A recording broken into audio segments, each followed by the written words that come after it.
So let's continue our discussion about Heisenberg and Fourier pictures in quantum mechanics. So I mean, we are talking about two different approaches in quantum mechanics. In first approach, we have in the first approach we can the state of the system evolves under the unitary transformation, but the operator remains fixed. And in the second approach, what you see is the state of the system remains fixed and the operators evolve under unitary transformation. Okay, so now let's look at the classical mechanics. The pictures this in classical mechanics. Of course, you can't talk about the state of the system in classical mechanics, right? So I mean, but we do talk about translation. Translation in space, translation in time, etc.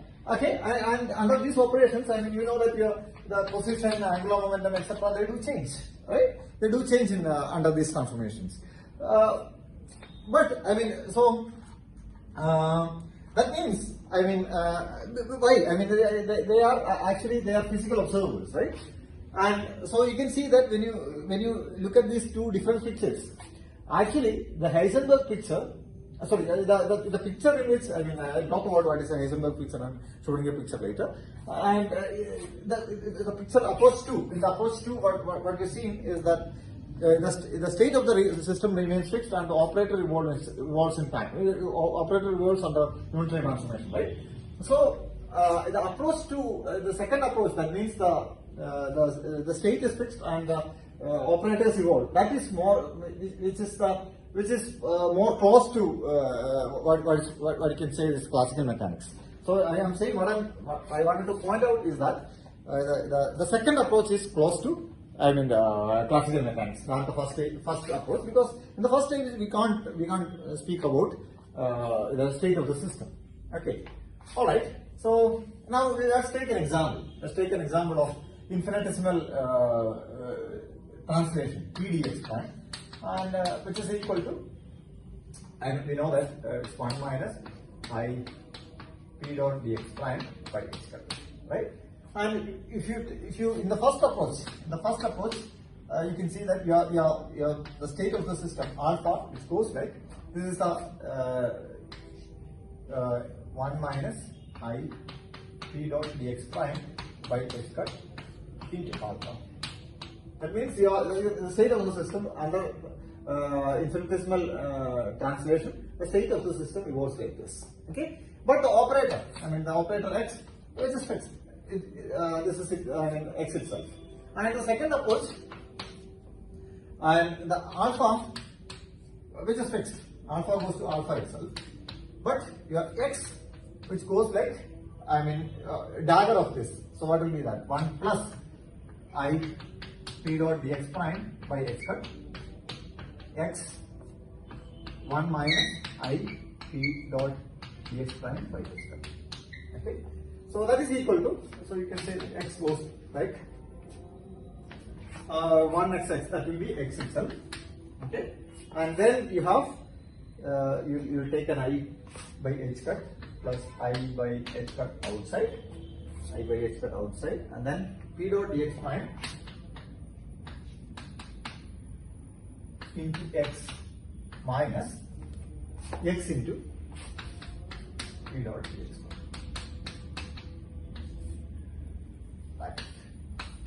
Or x goes like x plus I by h squared, and this is nothing but p dot dx prime commutator x, right?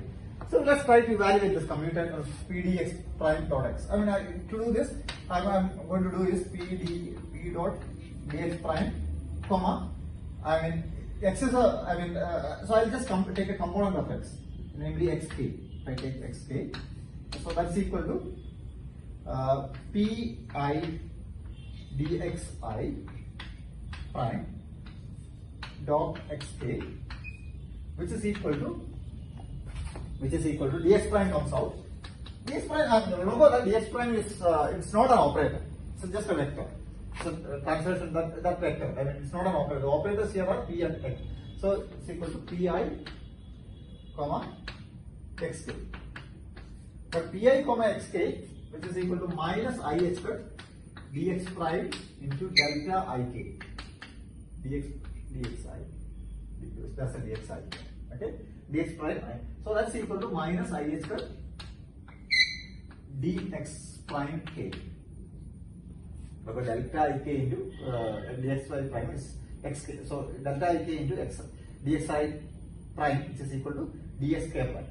Okay, or you can say that, you can generalize this picture. That means p dot dx prime comma x commutator is minus ix dx prime. Okay, so you can use it here. So you will get thus x plus, or write it here, x goes like x plus I by h cut, and you will have minus ix cut dx prime. That's all. So minus h cut goes away, and you will have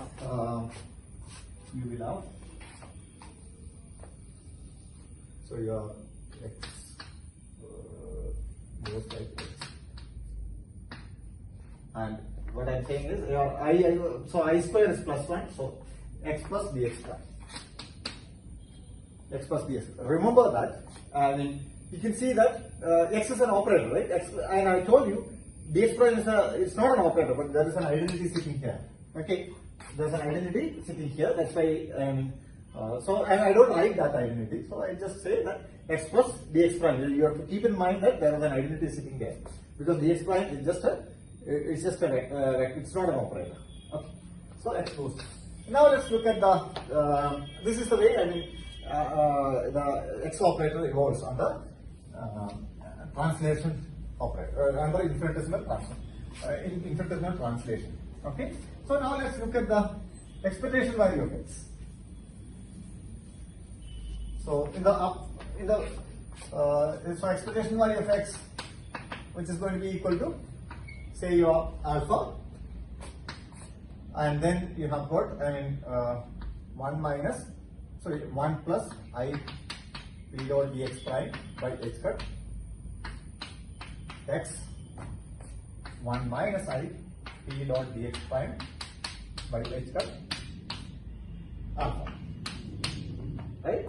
And now if I take the first approach, the state evolves under infinitesimal transformation like this. So we can say that this is actually, I mean, say under, suppose that if you name it like this, alpha goes like alpha prime, alpha tilde or whatever stuff. So your expectation value of x should go like alpha prime, right? Alpha prime x alpha prime, right? So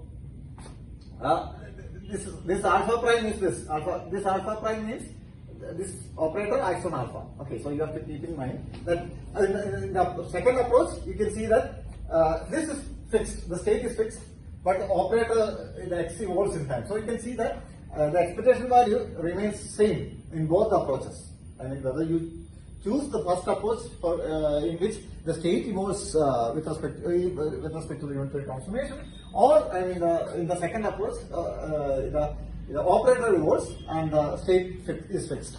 Okay, in both of whichever approach you choose, I mean the expectation value remains same, so its value is that alpha, and this you already evaluated this, so alpha and this is equal to actually x plus dx prime, right? Dx prime alpha. This is the which you just evaluated that part, right? So x plus dx prime, and that is equal to expectation value of x plus expectation value of dx prime. The expectation value of dx prime. Well, I mean, so again here you have to be very, very careful. There is an identity, as I said, there is an identity. Otherwise, I mean, you think that there is an identity. That's why I wrote it as expectation value of dx prime. So this is the expectation value of an operator under this infinitesimal translation, and both that is exactly same in both the approaches 1 and approaches 2. You will have the same result. Okay, so now let's precisely talk about what do you mean by Schrodinger picture and Heisenberg. Alright, so I'll just say, so in Schrodinger picture, Schrodinger picture. The time evolution, the state of the system evolves in time. State of the system evolves in time. And the operator is fixed. It doesn't evolve. It doesn't evolve in time. Okay. Or whereas there's another picture that means the second approach which we are talking, Heisenberg approach, Heisenberg picture. The Heisenberg picture, the state of the system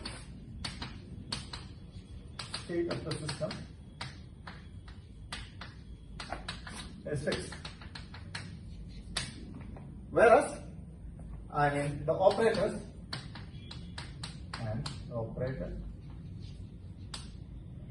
evolves in time. Okay. So this is the case, and so let's mathematically write it down.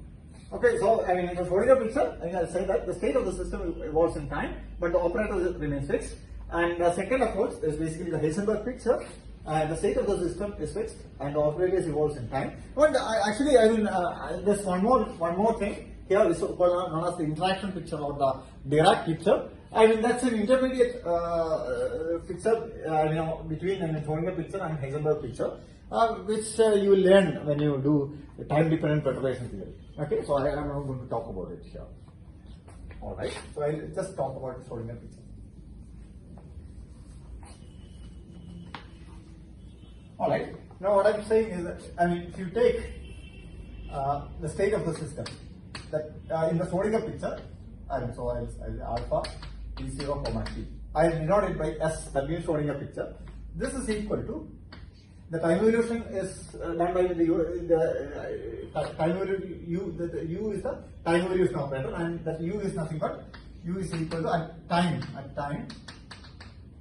T0 equal to 0. The time for a okay. So I'll specify alpha T0 T. Okay. So alpha T0. So in the Schrodinger picture, the state of the system evolves like this, where U is the time evolution operator, and for a time independent Hamiltonian, if the system, the Hamiltonian of the system is time independent, and if you take T0 equal to 0, then your U is nothing but e raised to minus IHT divided by h squared. Okay, you already talked about this. Okay, and but in the but the state of the system in the Heisenberg picture, that means alpha T0 T in the Heisenberg picture, which is equal to alpha T0. That means in the Heisenberg picture, the state of the system is fixed; it's always the same. Okay, but whereas in the Schrodinger picture, the state of the system evolves like U alpha T0. Okay, but now consider the operators. Okay, and when I say that A, which is in the Schrodinger picture, okay, I'll just write it as upper. Okay, AS, which is equal to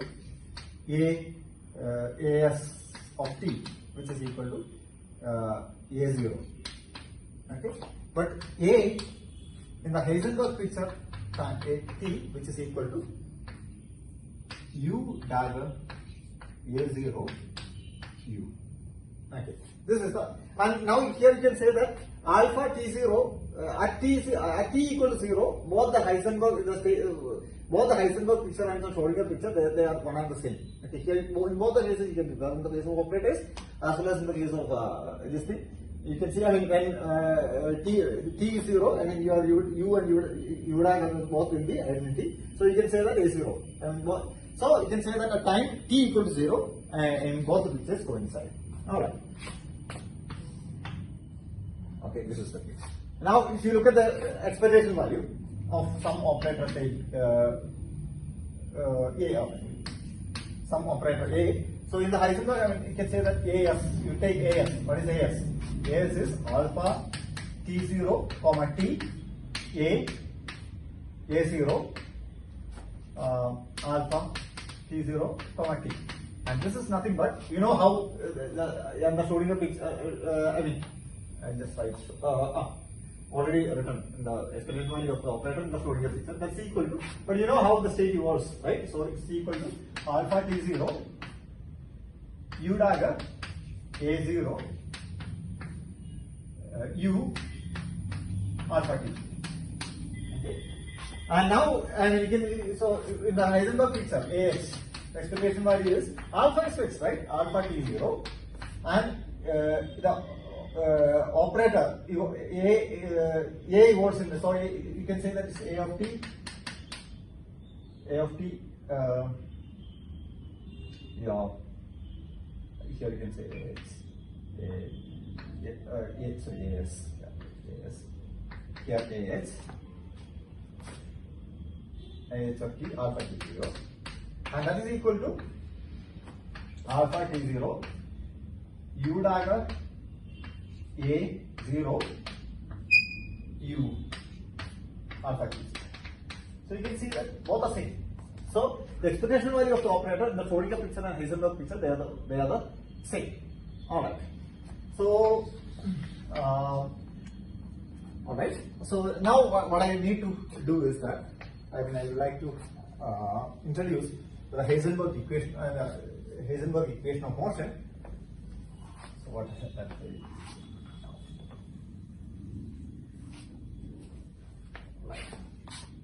The Heisenberg equation.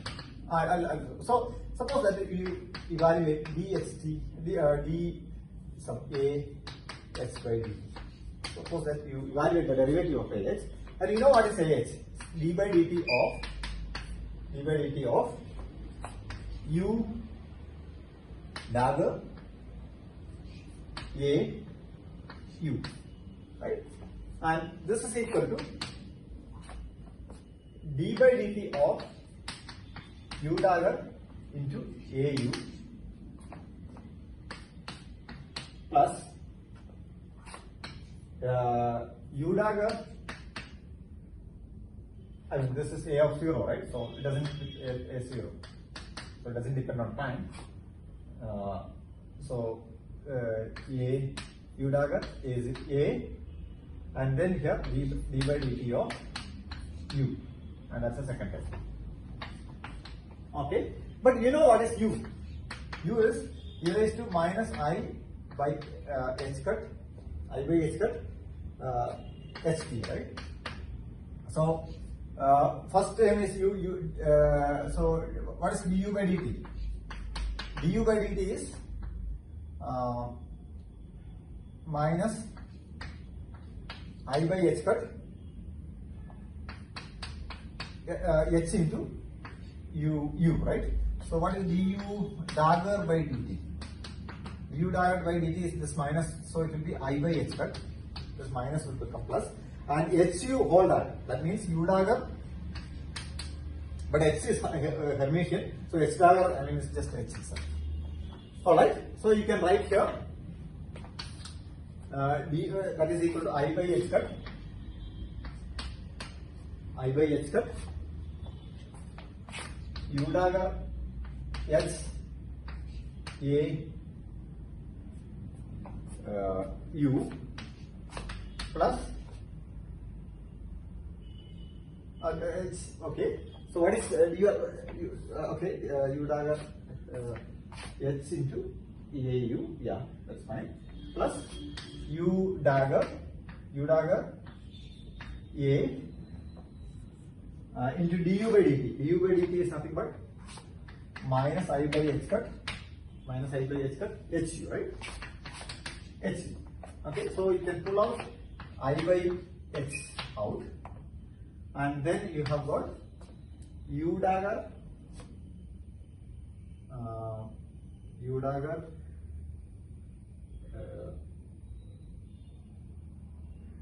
h. Okay, so I can do that. I can insert an identity in between. So I can say that u dagger h u dagger au minus u dagger a u dagger hu. Okay, so you can say that it's nothing but U dagger HU commutator U dagger AU, right? So this is equal to I by H cut U dagger HU commutator U dagger AU. Okay, so now see, I mean U dagger HU, actually U dagger, what is U? U is equal to e raised to minus I HT by H cut, right? So I mean and when you consider, so U dagger HU, which will be equal to H itself, because you can see that since it involves H in it, so H and U which commutes each other. U commute means you will have, if you change it, H and U, you will have UH. So U dagger U will be identity, so you will get H. So it's important to note that because U and H commutes, you can write U is equal to H itself. Okay, so you can write this is equal to I by H cut H U, and U dagger AU is basically AH, right? So, or you can write, this is much more better way, and you can take this I down, so you'll have minus 1 by IH, and that minus you can keep it in, so you get DAH by DT, which is equal to 1 by IH into AH commutator AH H, and this is known as the Heisenberg equation of motion. Heisenberg equation of motion. This is the Heisenberg equation of motion. And now we can see that, I mean, there's a similar kind of equation in classical mechanics, right? Classical mechanics, if an operator which do not have explicit time dependence, and then you can write dA by dt, which is equal to A comma H. But this bracket is the Poisson bracket. This is the Poisson bracket. So you can see that so what we can say is that, I mean, you can always, I mean, if you have what do you say? Okay, so you can see that, I mean, the Poisson bracket in the classical system, the Poisson bracket, you can say that the Poisson bracket in classical mechanics is replaced, when you come to quantum mechanics, it's replaced by 1 by I square, the commutator. Okay, and remember that this you can do if and only if you have, and the corresponding operator should exist. And if you are talking about an operator in quantum mechanics, there should be a counterpart which should be in classical mechanics. For example, if you are talking about spin, for example, you can't say that, I mean, you can't compare between these two, because I mean in the classical context you can find an operator which talks about spin, right? Spin, because it's an internal degree of freedom, which you can't talk in classical mechanics about that. So I mean, you should be careful. I mean, you can always do this, provided that the corresponding object that should be a classical counterpart should be there. The operators you talk about in quantum mechanics, there should be a classical counterpart. Then we can talk about that. Otherwise, I mean, it's meaningless to speak. Okay, so I think with this I will stop here, and I'll continue in the next class.